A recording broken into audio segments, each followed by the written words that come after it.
Hi, Mike with Alaska Water Conditioning. I'm going to go over the proper way to change your pre-filter and your post-filter. In this instance, you can see that the water comes out of the pressure tank and you have your main shut off, the ball valve here. So the first thing you want to do is shut off the water supply. That's shutting it off to the pre-filter, the conditioner, and your post-carbon taste and odor filter. So then you're going to track it and you're going to find the ball valve after the system. This will isolate it so all the water from the house isn't trying to back up out of the filters. It'll make for less water. So once you have the water supply shut off to the system and after, now you can release the pressure. I will do the pre-filter first. Push this red button. Usually there's a little air and a little water that'll come out. It's just releasing the pressure off the housing. You put your wrench all the way up to the top.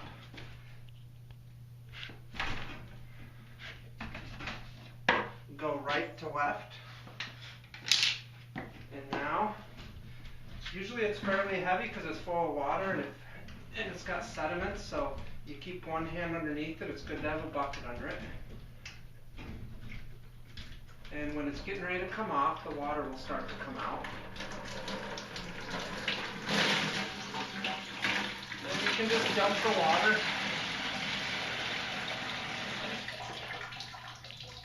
And you can take your filter out.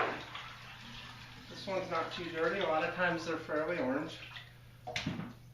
Inspect your O-ring. This one has a square cut O-ring in top. Sometimes when you pour the filter out into the bucket, the O-ring will fall out. So make sure you have your O-ring in there. And then I take a little lubricant, and I always like to put some on the threads to make it nice and smooth to put back on. Make sure the O-ring's in there good. And dump all the excess water out. Then you can take your new filter.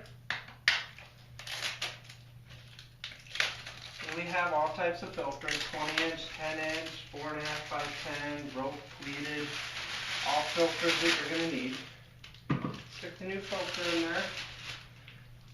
And now, you put the new filter in, you just line it up and just start turning. Sometimes when you're working your way up, there's little guides or teeth. If you only go up a couple of threads and you feel it get tight, just wiggle it, make sure the filter gets in between those guides. Should go up nice and smooth. And you just wiggle it back and forth and just snug it, just hand tight. Only hand tight. Use the wrench to take it off, never to tighten it. And now we can go up to this one. The pressure should all be released. Same thing. Get the wrench all the way to the top. Go right to left. This one's going to be a little heavier because it's a carbon block. So you just go like this. And there. And on the carbon block, there's an O-ring on the top that seals it on the top. But there's also one on the bottom. So make sure you get them both out so it doesn't start to build up on the bottom. And now for the carbon block, they usually come in a box. You open this up and they should be sealed. So you just take all the wrapper off.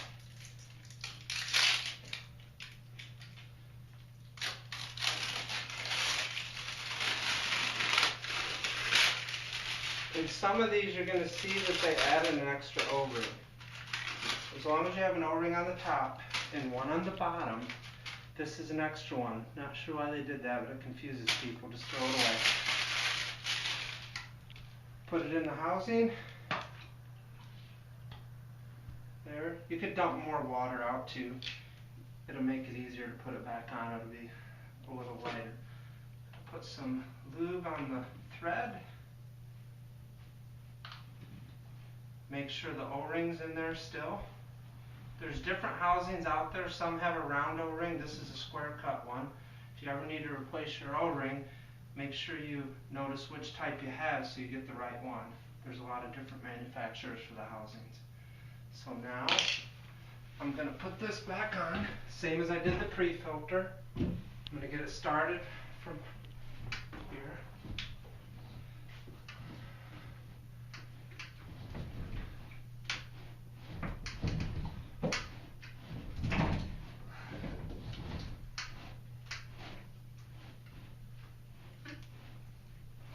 sometimes the guides don't work or set. They line up, there it goes. You can always feel it's nice and smooth, so sometimes you gotta wiggle it a little bit. Once it gets like that and it's getting ready to be tight, just snug it by hand. And now you can open up the supply. I do it fairly quick because it lifts that O-ring and seals it. Sometimes if you do it just real slow, you'll get a little leak. It's good if you had some paper towels. You can wipe it down and look for leaks. If you ever have a leak, it's always going to be underneath here, and you'll see it just dripping down. It'll mean it didn't seal. So you can wipe it off. Hand tight, no leaks. And now open up the supply to the house. And you got a new pre-filter, new post filter. It helps if you want to put a little card up and mark the date you change it so you know how long they're lasting and when's the last time you changed them. Thank you.